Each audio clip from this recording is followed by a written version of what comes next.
we just hit seven. We just hit 7:05. That was my internal clock here to give it a go. So we've had a few people come in, but I'm sure we'll have a couple of more. But we'll get the show on the road, so to speak. Again, Rob Phillips. I'm the executive director at NHCOG, Northwest Hills Council of Governments. And thank you and welcome to our fifth Thursday program series. And I have this meeting recorded because we're going to be able to record this and have it memorialized so that we can share this with anybody after the fact if you want to rewatch this, because it's going to be exciting. Or we can share it with anybody else, anybody you may know that wants to have access to this content after the fact. And we'll have it accessible. We'll try to get up on our YouTube channel as well, which we obviously want to promote. And also, I want to make sure that if you're looking for credit, definitely put your name, town, organization, if you're planning and zoning commission, whatever it may be, enter that into the chat function so that we have that documented in case we need that for whatever reason, or if you need that for whatever reason. So again, please enter that into the chat. And with that, I guess what we'll do is we'll get started. I know that I'm kind of pinch hitting a little bit. Rista Malanka was going to, from our organization, NHCOG, was going to kind of lead the show here, but she had something come up, and so I'm jumping in to help out. But what I'm going to do is I'm going to turn it over to Jocelyn Ayer, who is going to present some content, and then turn it over to Connie Maines as well, who also has content as well for this program, and then we'll just get started. I think it's going to run about an hour or so, Jocelyn? Yep. Okay, Yep. great. And then so with it being 7:07, looks like most people have gotten into the meeting at this point. We're about 50 participants, so we're in good shape. And with that, I will turn it over to you, Jocelyn. All right. And you can keep letting people in, it looks like, Rob. Sure. Okay. Yep, I got it. So I'm going to try to screen share here. And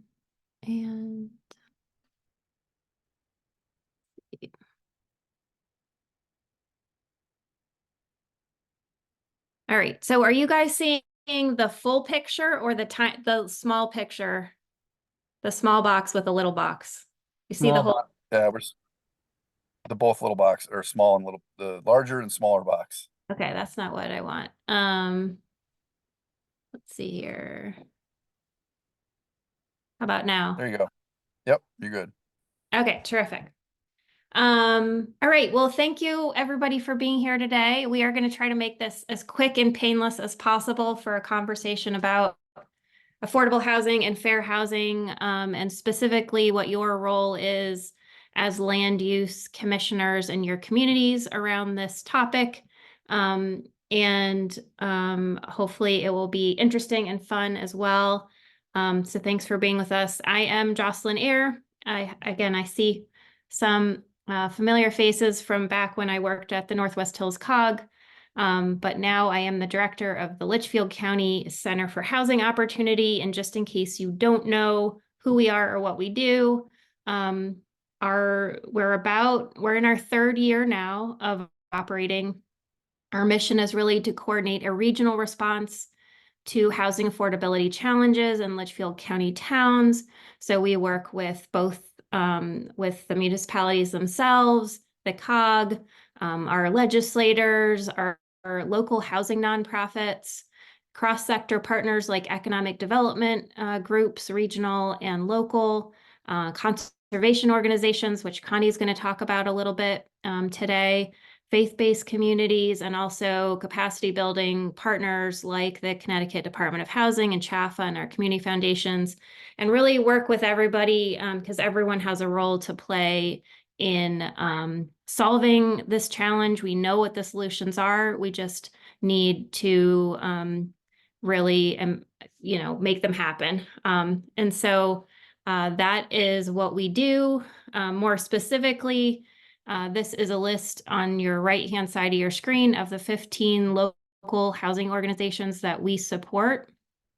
And we provide specific shared management, project management support to these, sort of like the day-to-day things that need to happen to keep projects moving. We also provide some feasibility funding, capacity building work with these local housing nonprofits. We do work around community engagement and provide some grant funding on that, and also help with housing plan, local municipal housing plan implementation assistance. And so this is me, right, like today, juggling a whole bunch of things, including with my foot. That's a real picture right there.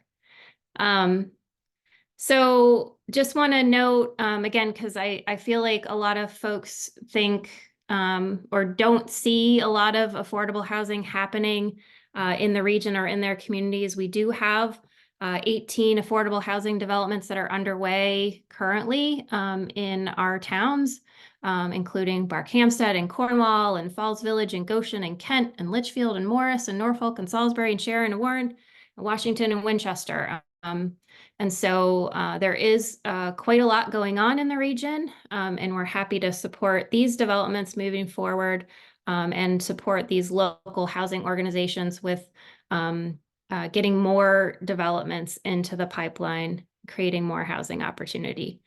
So what we're going to talk about tonight, again, in as quick and painless a manner as we can, is, and I know some of you have heard this before, but I do have some updated data, so hopefully you won't be too bored by it. So what is affordable housing and who needs it? What does it look like now? What are the Zoning Enabling Act requirements related to housing diversity? We'll talk a little bit about 830G, but not too much. Again, because if you are newer to your planning, zoning, or conservation commission, you might not know about what the Affordable Housing Land Use Appeals procedure is, or some of the kind of facts about it. We'll talk briefly about fair housing and your obligations under the Fair Housing Act. And then we are going to hear from Connie, who is with the Litchfield Hills Greenprint Collaborative and HVA, about this affordable housing and conservation collaboration that we have been working on together. So I always start these conversations off with a definition of affordable housing. And so if your household spends less than 30% of your household's income on housing costs, so that's like your mortgage, your utilities, your insurance, your property taxes. If you spend less than 30% of your household income on housing costs, congratulations, you live in affordable housing. However, if you don't, like actually quite a few households in every one of our communities, then you might need help. We need to create more housing options for people that do cost less than 30% of their household income. This is most challenging for the households in our region that earn less than 80% of the area median income. And so most affordable housing programs, funding programs run by the state or other organizations are focused on creating those options for households that earn 80% of the area median income or less. Every town in our region has a significant number of households that are in this income bracket, and many of those households are paying fully half or more, fully 50% or more of their income on housing costs. In Litchfield County as a whole, we have a little over 31,000 households that earn under 80% of the area median income, so they would qualify to live in dedicated affordable housing if we had more of it. But we only have 4,686 housing units, again, that are dedicated to remaining affordable over time to those households. So that is why so many of our households end up paying unaffordable housing costs every month. And a lot of the housing units that we have that are affordable and dedicated to staying that way are restricted to either seniors or disabled folks. So if you're not in that category, it is very challenging to find an option that is affordable, again, especially if you're earning less than 80% of the area median income. And that little chart at the bottom here just shows you what that is. These numbers are updated every year. They come from HUD. But for example, if you're a single person household earning $64,000 or less, you would qualify to live in affordable housing. If you were four people household earning $91,000 or less, you would qualify to live in affordable housing. How do you find data on how many folks in your town need housing options that are affordable? We have a new data tool. We hope that you all will take a look at it and use it. There is a lot of information at the town level for you to look at. So it is on our website, cthousingopportunity.org. Regional Plan Association collected this data for us. And then we did the analysis to really say, what does this data mean here in Litchfield County? We hope this will help you have community discussions. And, you know, again, if you want to bookmark either our website and or the online tool, you'll be able to, you know, reference it whenever you need it during your planning discussions. But you can find there how many households in your town are paying more than 50% of their income on housing costs. That's what this chart is here. So you'll see it'll be hard for you to read probably because it's very small, but every one of our towns in Litchfield County are here at the bottom. And this chart tells you how many households are paying, again, more than half of their income on housing costs. Those households are considered severely cost burdened according to the HUD definition. So for example, if you were in Salisbury, you could look at this data and see that you have 204 households that are, again, severely housing cost burdened, paying more than 50% of their income on housing costs. Winchester is just another example, has over 1,000 households that are doing that. In Litchfield County as a whole, we have, again, over 9,000 households that are severely cost burdened. This is just another piece of data from that tool if you want to look at it for your town. But our current housing stock really just doesn't meet our needs. Most of the housing stock in our towns was designed for families with children, but most of our households in Litchfield County are one or two people households. So we don't have those downsizing options. We don't have starter homes. You know, this is part of our challenge here, is this mismatch between the type of housing stock that we have, and these smaller housing options are often more affordable by nature, but they're not what the majority of our housing stock is. So, again, this is data that is in that new data toolkit. Starter home prices are a thing of the past. They essentially don't exist in most towns. Some towns do have some lower cost options available. Often they require a lot of, you know, improvements, you know, need a lot of work if they're on the lower side. Every town, again, has one of these charts where you can see how your town's median sales price has increased over the last 5 years. This is Washington. This town of Washington, whose median sales price is now over $1 million. Obviously, households at 80% of the area median income cannot afford that. And so again, this is the challenge that we're facing here in Litchfield County. Just last week, we did a webinar on workforce housing and what is workforce housing. Again, much of our workforce in Litchfield County and in each individual towns, one of our towns can't afford to live here. So for example, the average annual wage for jobs in all sectors in Litchfield County would qualify the worker to live in affordable housing. It would put them below 80% of the area median income. And our workforce is often competing in many of our towns for the same housing stock as second homeowners. Obviously, it's very difficult for them to compete. And so, again, this is a challenge. If you, next slide I have here, again, is from our workforce housing webinar, which is available on our website if you want to dig into that a little bit more.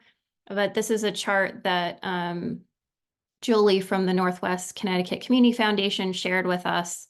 That's going to be in a data report that they're putting out. But again, a lot of the occupations that are in demand in our region pay below $50,000 a year.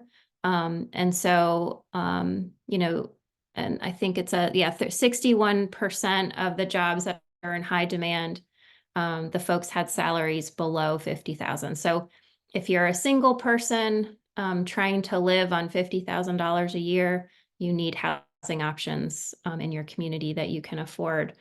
So that's why the title of that webinar was Affordable Housing is Workforce Housing. The other thing we talked about very briefly at that webinar is about the survey that Kent did of both employees and employers in their community and what their housing needs are.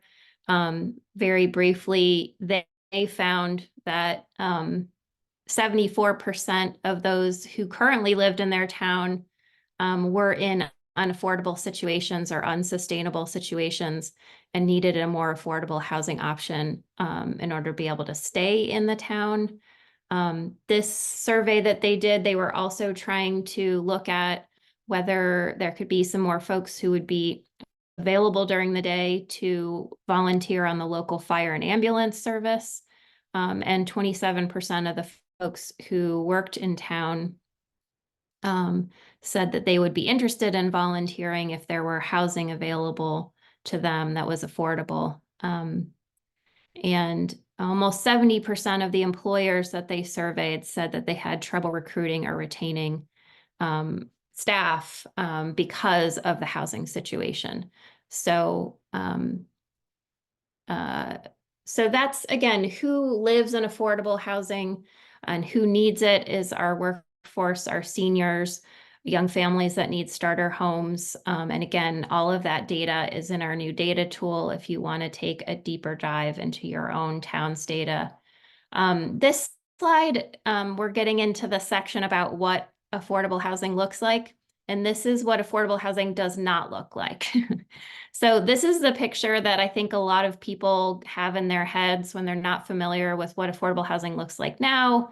You picture this big square tower with lots of stories and like surrounded by parking. That is not what affordable housing looks like now. And especially not in Litchfield County. These are a couple examples of what affordable housing looks like that now.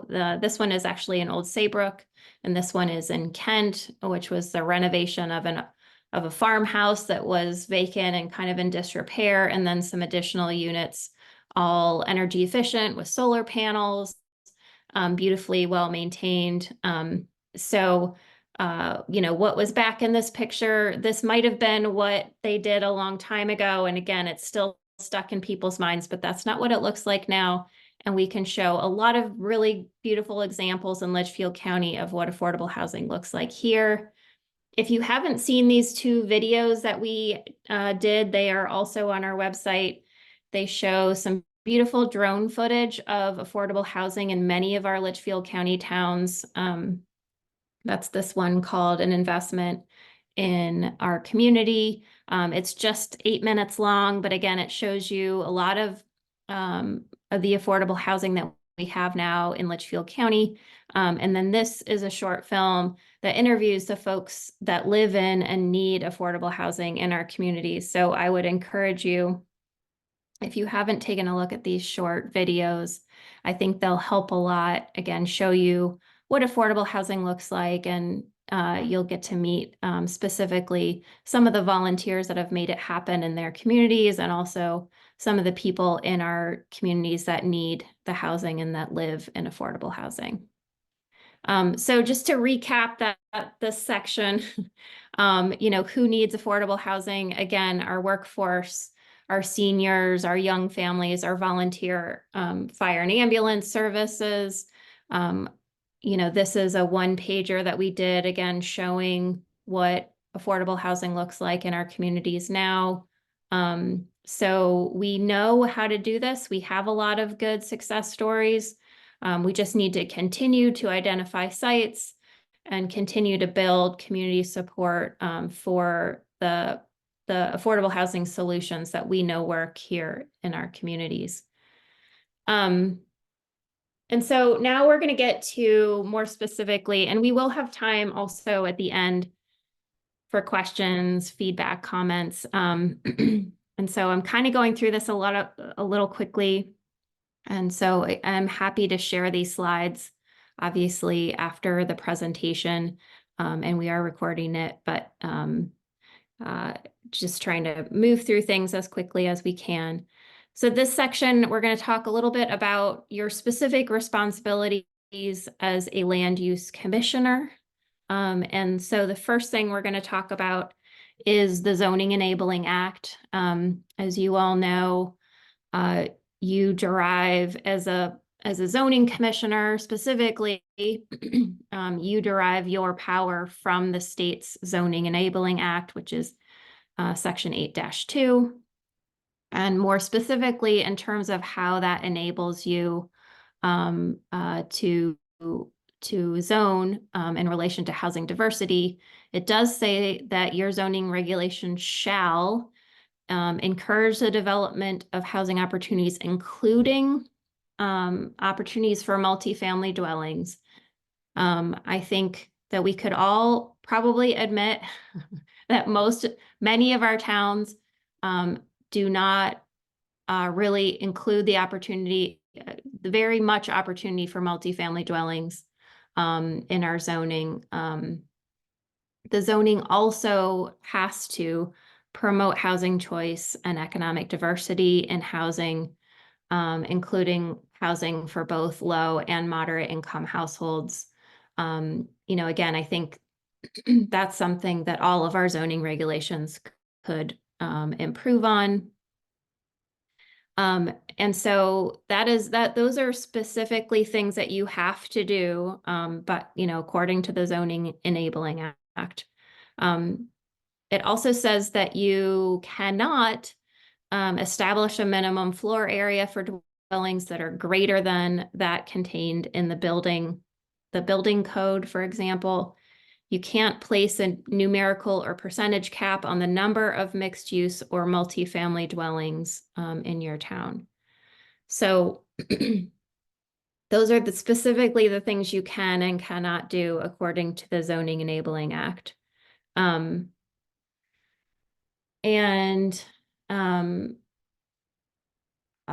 This slide is what actually cannot be considered when you're making land use decisions.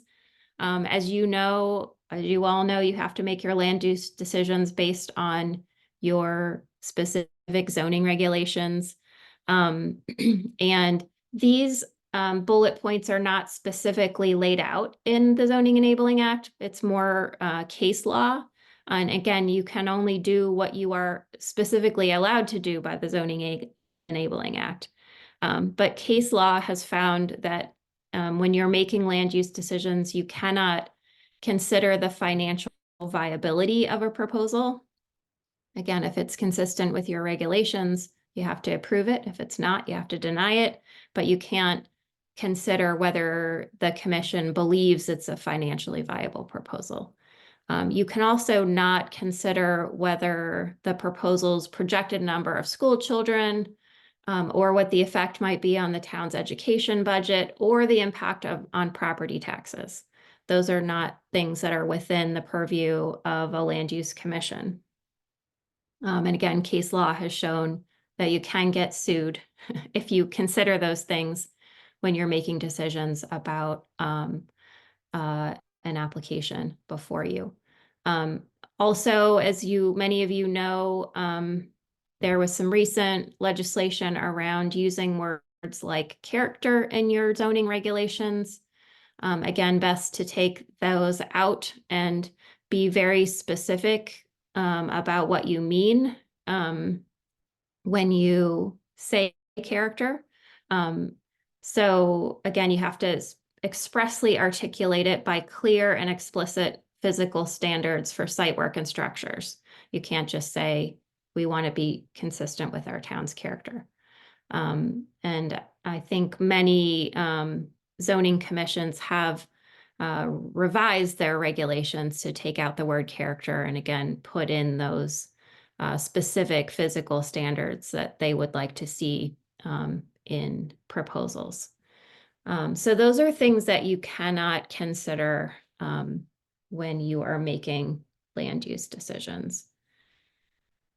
So that's the Zoning Enabling Act. We're going to talk again very briefly about 830G, which is the state's Affordable Housing Appeals Act. I think many of you are probably pretty familiar with this, but for those of you that are not, this Affordable Housing Appeals Act does allow developers that are willing to build housing with long-term affordability, affordable housing for low and moderate income households to challenge a zoning commission's failure to approve the proposal. So if the developer comes to you and they come to you with a proposal where at least 30% of the homes in the development are affordable, and you deny their proposal, they can use the Affordable Housing Appeals Act to to basically get around your denial of their application. There are some communities, 29 communities in the state that are exempt from 830G. The only one in our region is the city of Torrington. All other municipalities are not exempt from this. And this is, I think, what some of you have heard referred to as the 10% goal.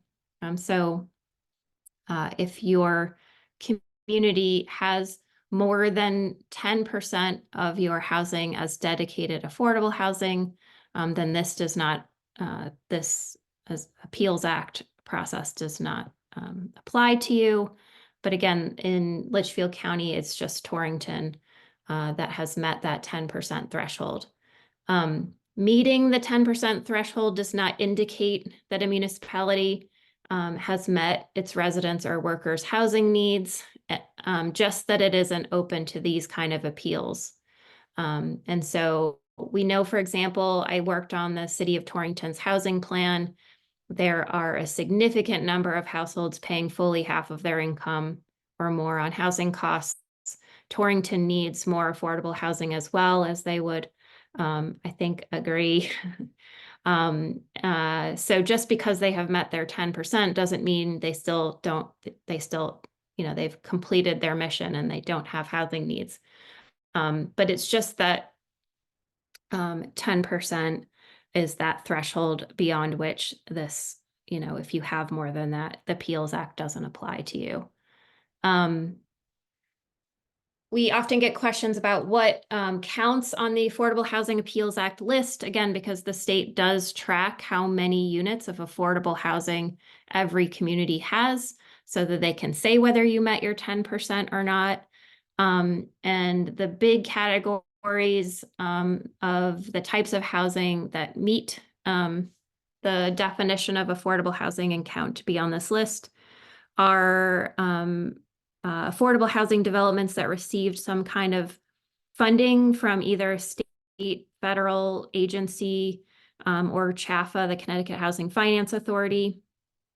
Any of those projects would automatically be added to the list of dedicated affordable housing.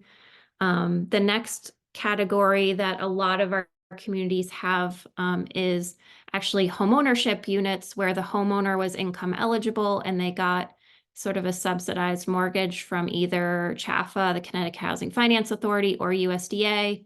And quite a few of the affordable homes that are on the state's list in each of our communities are in that category.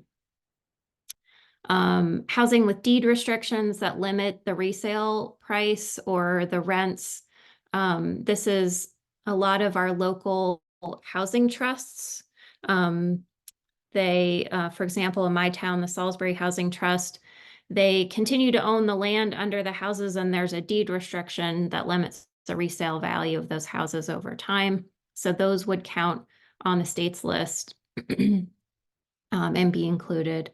And then if there are tenants that have rental assistance vouchers, and frankly, there aren't very many of those, especially not in Litchfield County, but if there are tenants with those housing choice vouchers, that housing also counts on the state's list. Just kind of three of the top misconceptions about 830G. We talked about the 10%, and people call it a 10% mandate. It's not a mandate. Towns aren't required to have 10% of their housing units that are affordable. Again, it's just a threshold. And so if you are above that threshold, you are exempt from the statute. If you're below that threshold, you are not exempt from the statute.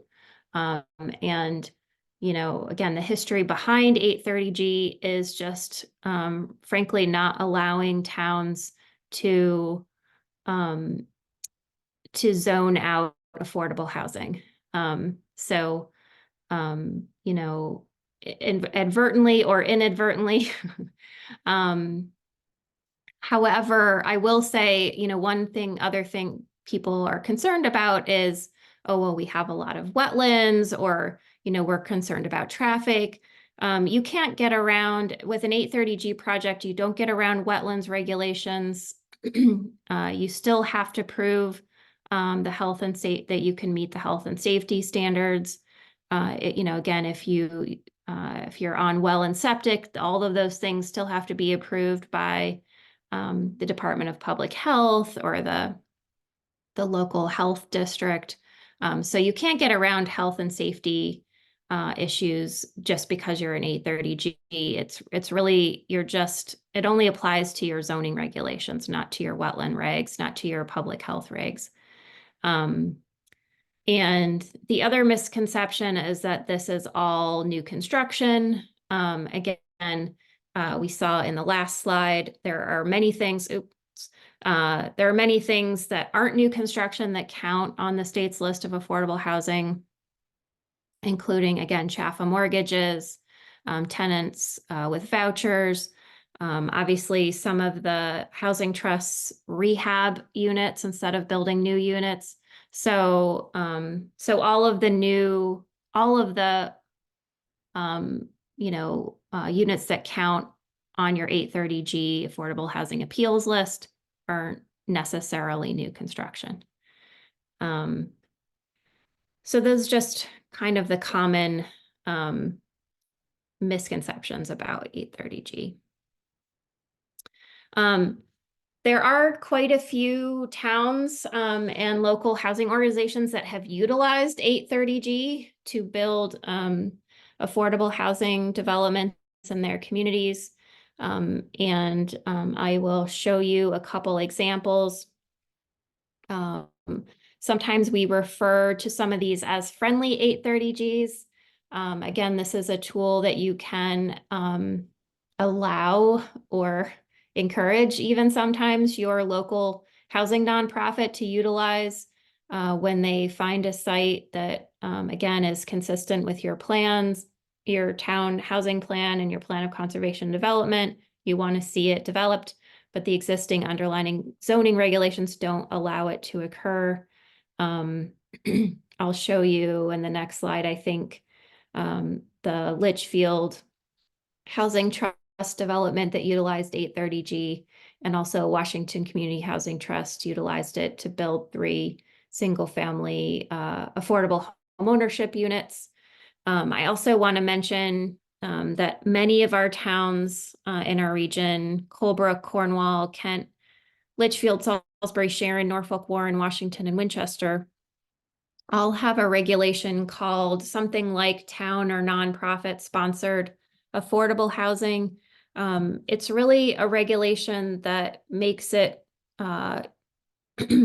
possible to do something like an 830G project that allows a little bit of additional density and a little more flexibility, but just for either a town entity or a nonprofit affordable housing entity within your community to do that.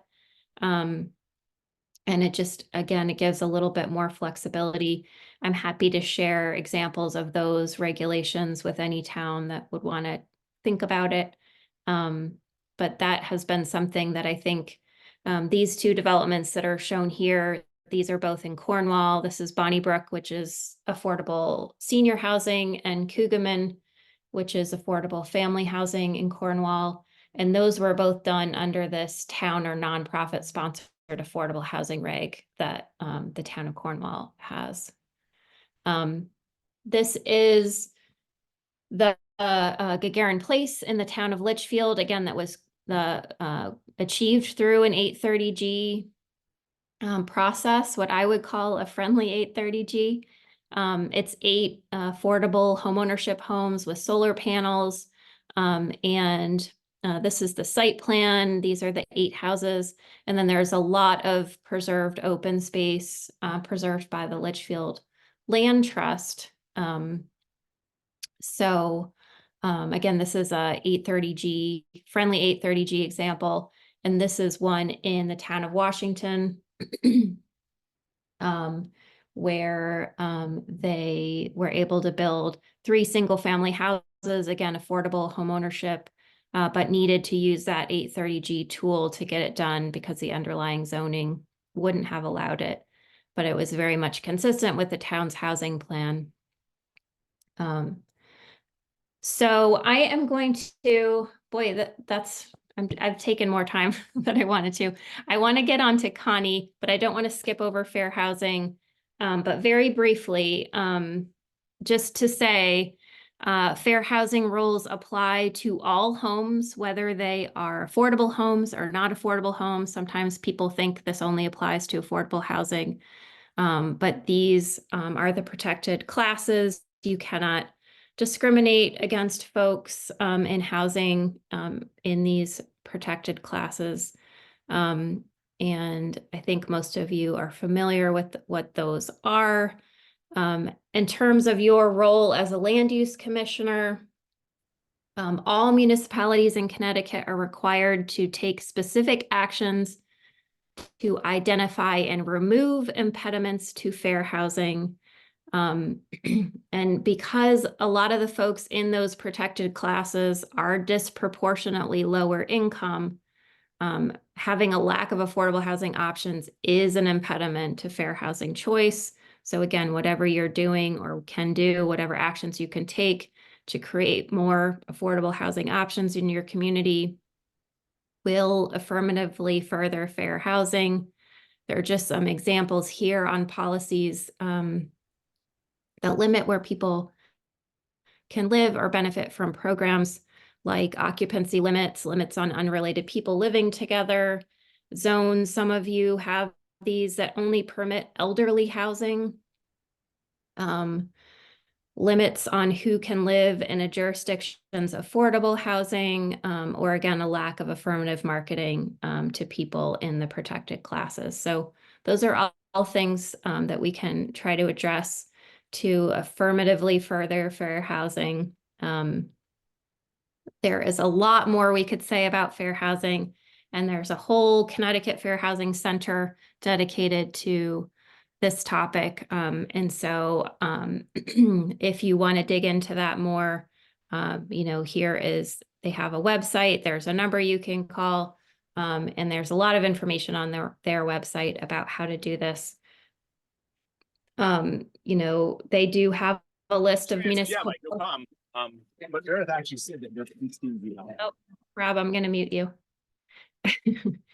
Um, so, there are a bunch of municipalities that do, again, are impediments to fair housing. This is some of them. And so, again, we just got to keep an eye out for that and do what we can to promote housing choice in ways that are consistent with the fair housing rules. I'm trying to get through these quickly so we can get on to Connie. And so the last thing I promised Rista that I would cover tonight is how do you address community affordable housing needs with the public? As you all know, you have public meetings where some of these questions come up around affordable housing. Here's just a couple things I would suggest. Obviously, you can refer your residents to your town's adopted housing plan. It has a lot of details in it about housing needs, goals, and specific strategies that could be carried out. Hopefully you are having an annual implementation meeting either for your housing plan or your town plan of conservation and development where you can talk about this stuff. And feel free to invite me or someone from Partnership for Strong Communities.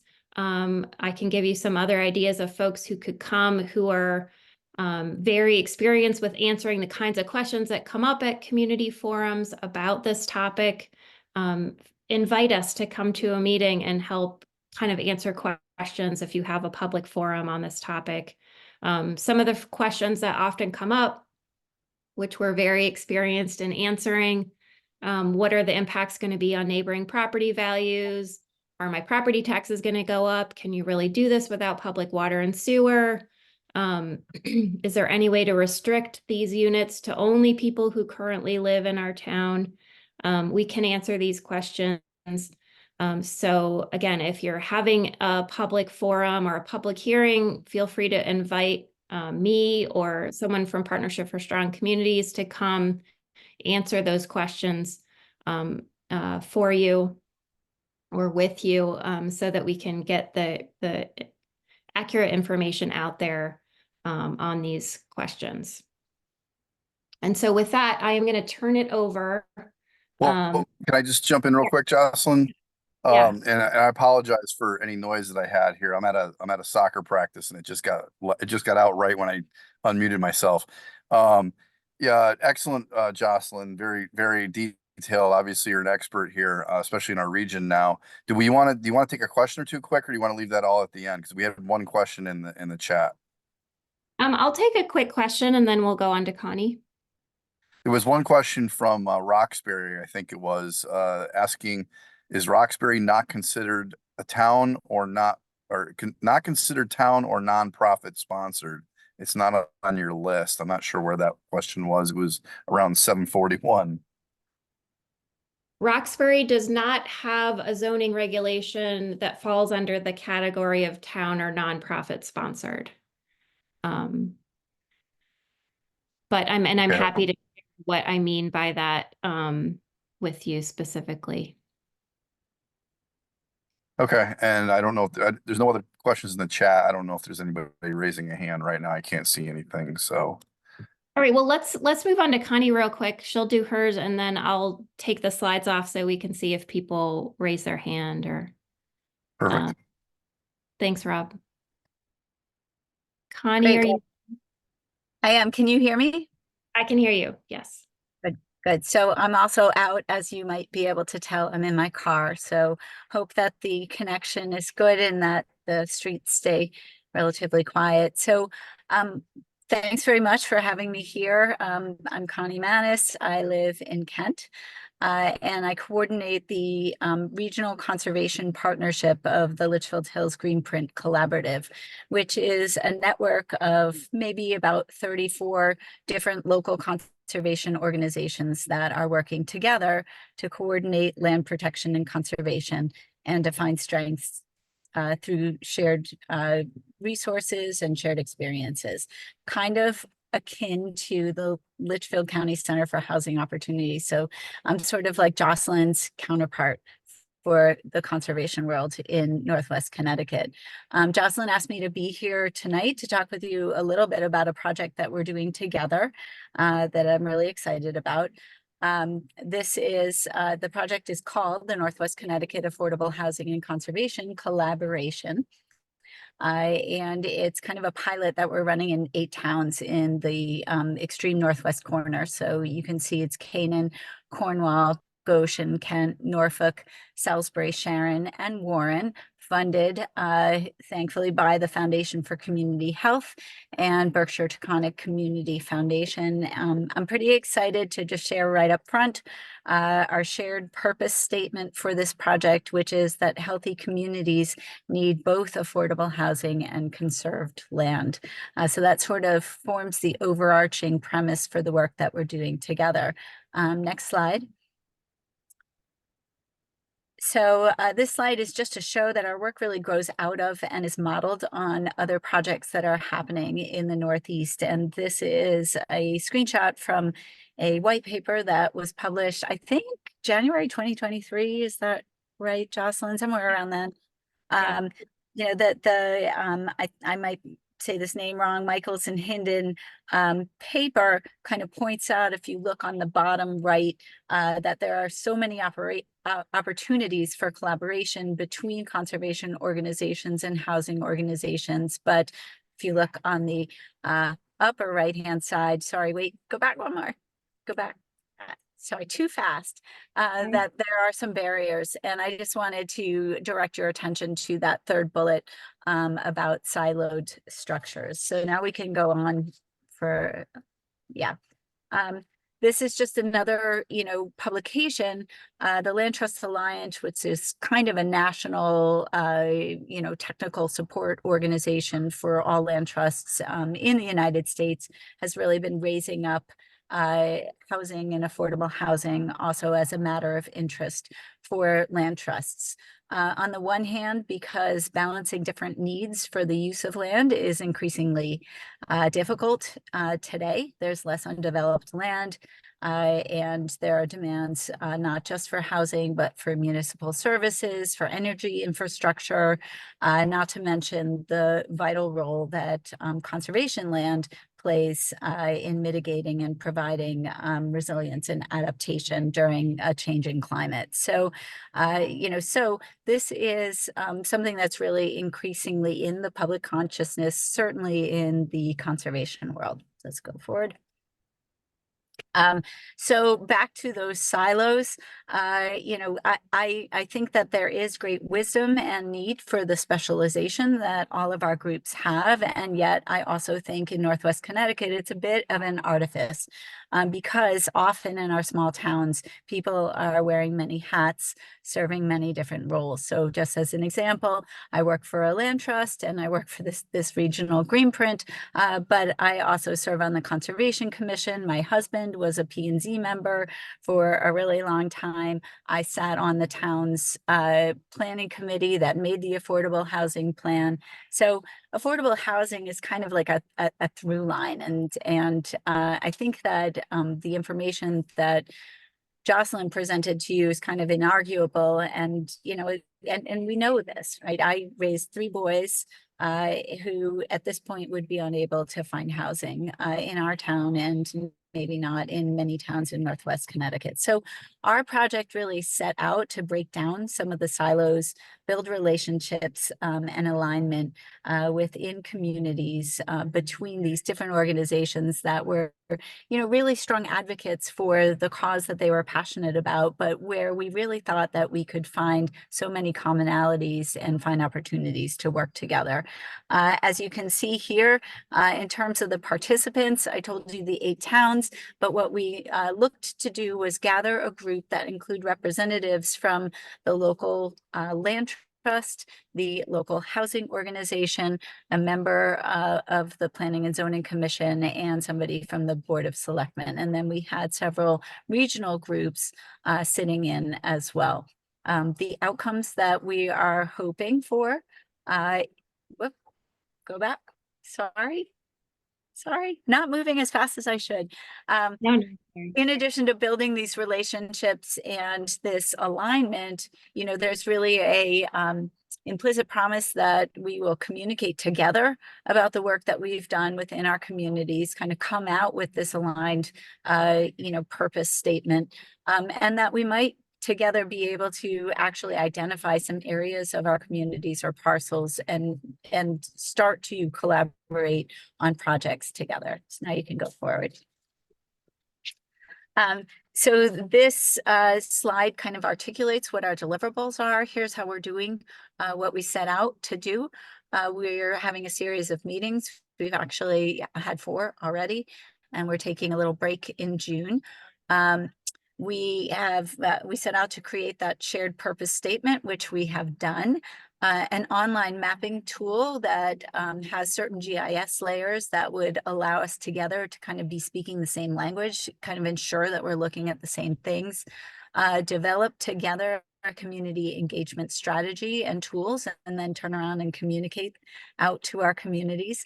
And there will be a publication which will include a print version as well as like a web version of the work that we've done. The picture here, interestingly, is from our May meeting, after which we took a tour of some of the sites in Norfolk where affordable housing is being developed. And the next slide actually shows a project site where there is, like the Litchfield example that Jocelyn showed earlier, an element both of the development of affordable housing and a conservation, you know, a land protection element. So I also just wanted to point out from the caption here that the affordable housing will also be very environmentally friendly housing. So there's really, you know, a weaving in of many of the things that both housing organizations and conservation organizations strive for.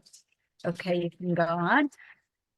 Just 2 more slides quickly, and we'll do this quickly, even though these are text heavy slides.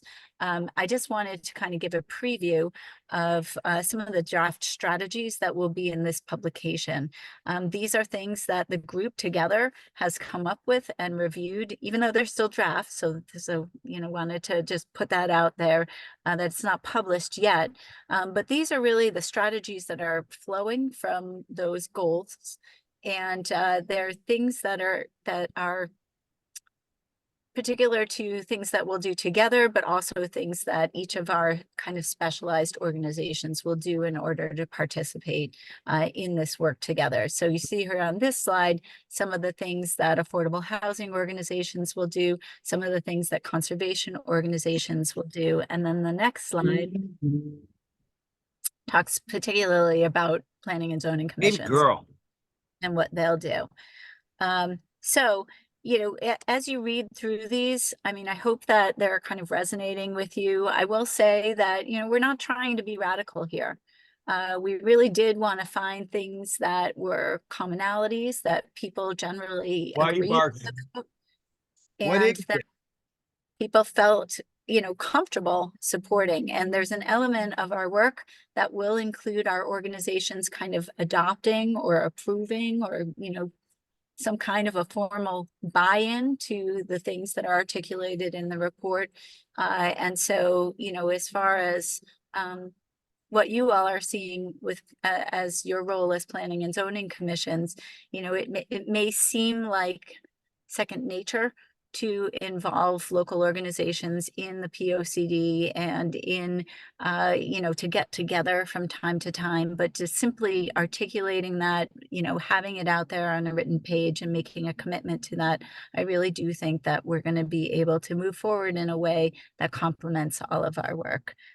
So that's it. We can turn the slides off. You know, I will say that it's just been really uplifting to participate in this project. I'm so glad that we've had that opportunity. It feels, you know, it feels like something that should be done. And so to dedicate the time to do it right has been very rewarding. So thanks. Thank you, Connie. All right, so we are gonna take questions. I'm just going to put up here real quick. This is my contact information. Again, I'm sorry we didn't leave more time for questions. I'm happy to stay for as long as people want me to stay and answer questions. But if you don't want to ask them tonight or you need to get going, this is my email address, my phone number, our website, and I can, Connie, I think, pass anything along to you if folks want to get questions for Connie to me. But I just wanted to share that and briefly remind people, if you want credit for tonight, which I know some of you do, make sure you put your name and your town, what commission you're on, in the chat, so that Rista can get back to you with credit for being here. So I'm going to stop sharing. And Rob, it looks like you're back at home. Yes.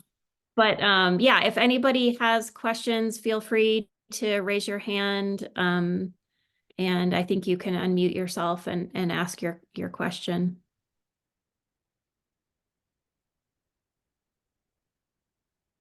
We did such a good job, Rob, that nobody has any Yeah. questions. There's Well, Rick. actually, I actually have a comment or a suggestion or a thought. I Googled a little while ago small homes, and there's a fair bit of interesting concepts available with that. I think you can even buy some from Amazon for like $19,000 for a 180 square foot home, and they're interesting. And my thought would be, if a lot could support septic system wise a small home, why wouldn't we, with the health district approval, et cetera, if the septic system could support it, if better yet, it was hooked up to sewer, if you could put a small home on the back or the side of an existing lot, and then bring water to it, obviously, and have, a constable live there, or a caregiver, or in my case, I'd love to have some grandchildren living back there, but something of that nature.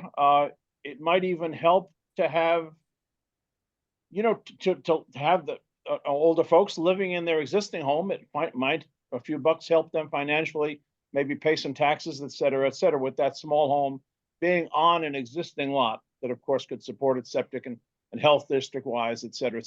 But the owner of the lot would have discretion over who to rent or to let use that property.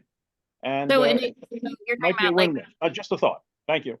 like an ADU, you're talking about like a Yes, accessory dwelling unit, but use a small home. but not internally somewhat detached. As I said, Yeah. some of these small homes are very interesting. Thank you, Jocelyn. Great presentation, by the way.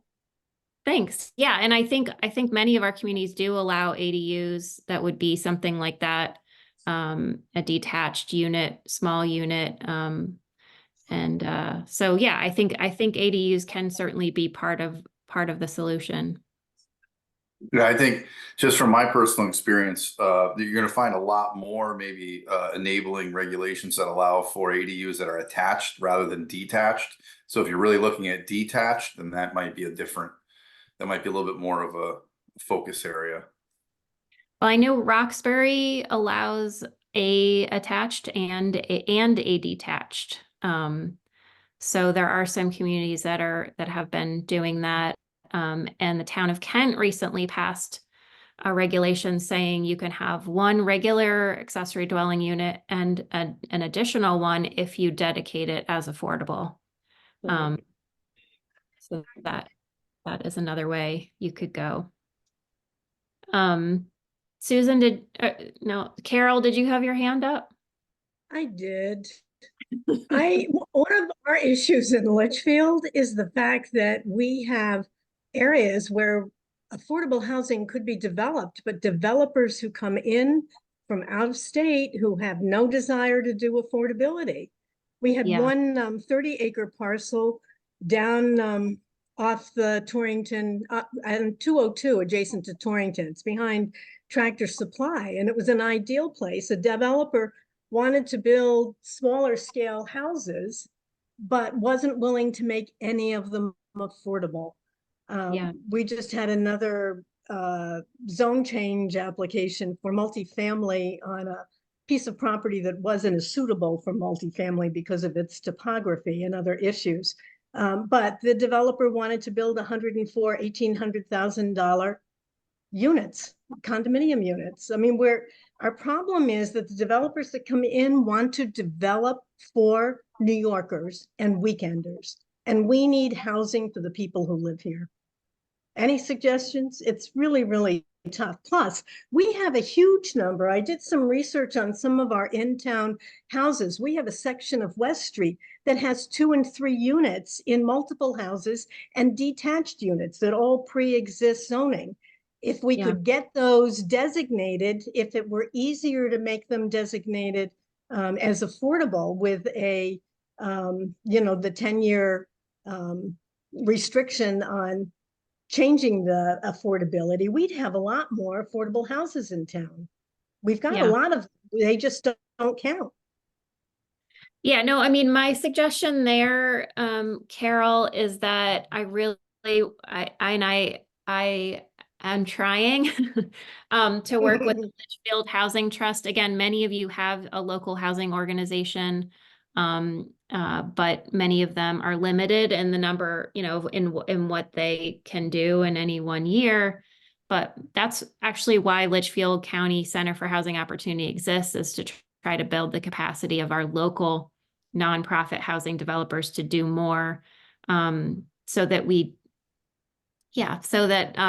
can, have them creating these housing opportunities in our communities and not have the situation that you referred to, Carol, where, developers are coming from other places. Well, I'm wondering too, with the housing plan, if we look at our housing plan and looked at, for example, this parcel down adjacent to Torrington, and could we in the housing plan and in our POCAD make a recommendation that it would be an ideal location for affordable housing or a mixed use? I mean, the affordable housing, when it first came in, was used by developers to do what they wanted to do by making some of the units affordable, but they don't seem to want to do that anymore. That in combination with the fact that it's very expensive to construct. Yeah, I mean, that is the tricky thing for those developers, is that they don't qualify for a lot of the same funding sources that the nonprofit affordable housing developers do. And as you all probably know, it costs more to build an affordable unit than you can get in rent revenue or mortgage. Just as a quick example, it costs $500,000 to build a single family house on donated land. And somebody at 80% AMI can afford $250,000 mortgage.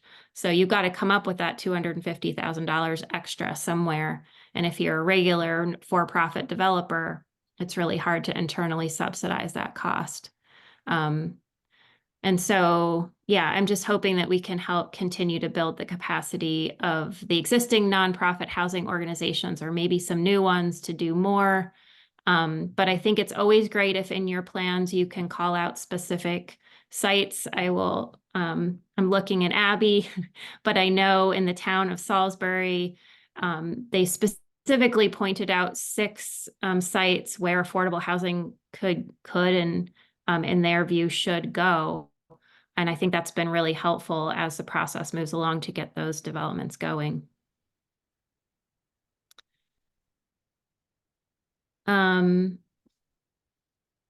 Any other, go ahead, Abby, you have a question? I do.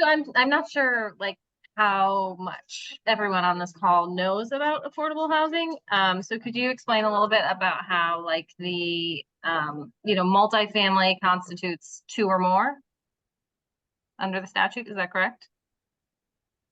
Under which statute?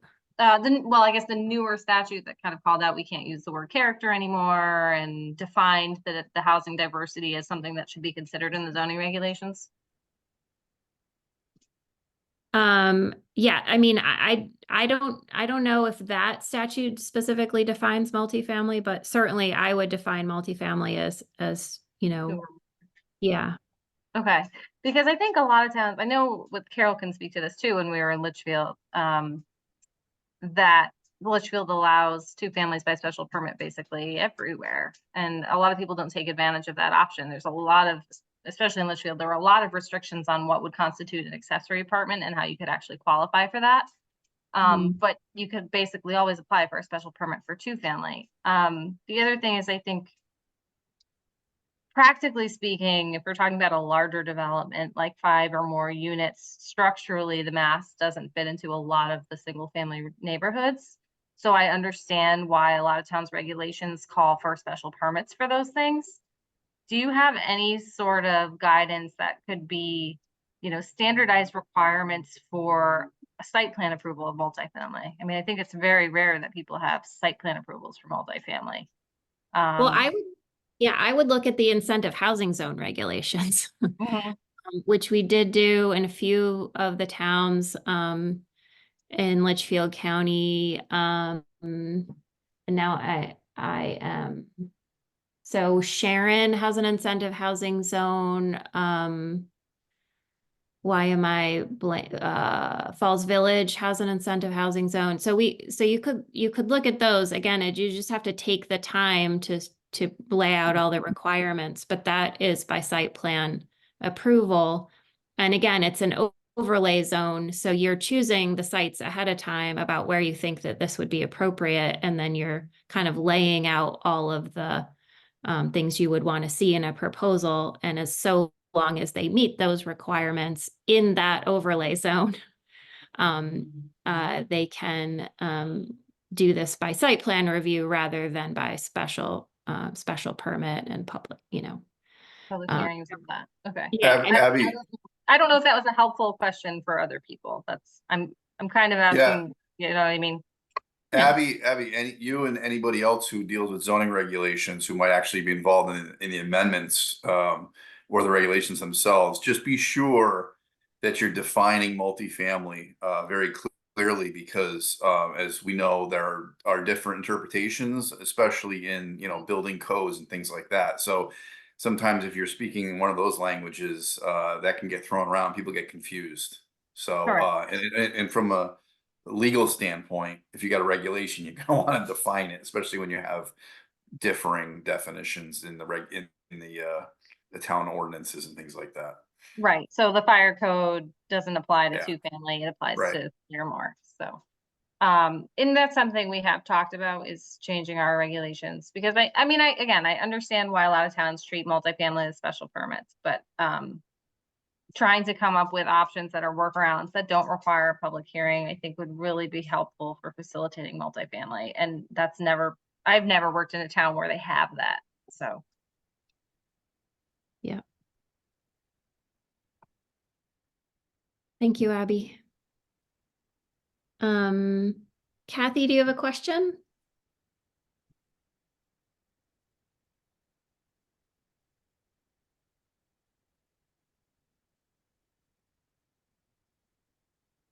I think you're okay. There you go. Jocelyn? Okay. Hi, Jocelyn. Yes, I do have a question. It's actually more, can you talk about existing structures being converted into affordable housing units? Perhaps you have some examples you can share that rural towns have done? Sure. I mean, the ones that jump to the top of my head right now, I'll just, there's one here in Salisbury. Again, the Salisbury Housing Trust has been able to acquire at below market rates some existing single family houses, and been able to renovate them and then sell them again affordably to income eligible households. We were able to keep or bring back into the town somebody that had been volunteering on the fire service, a single dad who was able to then affordably move back to the community because of that work. So that was a renovation, and they've been able to do that with a few other houses as well that were offered to them at below market rates. So that's an example of renovation. There have also been in both Falls Village and Sharon recently, small multifamily rental housing developments. So in Falls Village, it was basically like a farmhouse style, you know, two, like a main house and then a house in the back, that had 3 units, and the main house had 2 units. So it's 5 units in total. They were existing rental units, but they weren't dedicated affordable because they weren't owned and managed by a local housing nonprofit. The local housing nonprofit purchased this is the Falls Village Housing Trust, purchased the development, and they were able to get State Department of Housing money to acquire the site and also renovate it to make some upgrades and make it energy efficient and nice, and have low operating costs for the folks that live there. And the Sharon Housing Trust was able to do something similar, where there were basically 3 duplexes, so a total of 6 units in 3 buildings that were already multifamily rental. And again, if you would have asked me if there were small multifamilies rentals in Falls Village or Sharon, I would have said no, but they just kind of appeared. I mean, they were there, but you didn't see them. You didn't know they were multifamily rentals because they're small, you know, houses. And same thing there, they have been able to acquire that, the Sharon Housing Trust, and they'll be able to do some renovations and again, keep it dedicated affordable housing in perpetuity. So those are just a few examples. Yeah. So basically, you're saying these were housing trust projects and the funding came from donations from the government. Where did the funding come from to purchase these properties to make them affordable? They have come so far from a bunch of sources. But I mean, the permanent funding for both of these will be from the State Department of Housing. But just again, you have to have the funds to acquire the site up front and do the initial work. Again, we have some feasibility funding that we have been able to lend to nonprofits to do that initial work, to, you know, do the appraisal, to do the hazardous materials inspection, stuff like that. Sometimes they get local community foundation grants to help them. We can help them line up a bridge acquisition loan. In a bunch of ways, we can work with them to secure those sites while they wait for the state or federal funding to get them done. Thank you. Thank you. So I think if it's okay with you guys, we'll let you off the hook for tonight. It's 8:20. I just want to thank Connie as well for being here. And thanks, Rob, for inviting us. Thank you all for spending your hour and 17 minutes with us. And please feel free to reach out to Connie or I or Rob if you have any other questions. Anything else, Rob? Yeah, no, thank you very much. Always good to have you here, and thank you, Connie. I think that you guys always have it's great information, and it's a good message to keep talking about, because it's not going away anytime soon. So, besides that, I would just say that we will try and well, I'll speak with the rest of it. We'll get this slide deck information out to everybody that we have in our contact list. Thank you for giving us your emails. If you weren't in the contact list, we'll be sure to add you. And I think we'll take a look for this on our NHCOG website, or sorry, our YouTube channel, I should say, which there is a link on the NHCOG website, but the YouTube channel coming soon if you want to take a look at the presentation again or share it. But it'll be there for you for future use. So again, thank you, Jocelyn and Connie. Thanks, Rob. And thank you all for coming. Have a good night. Take care, everyone. Bye.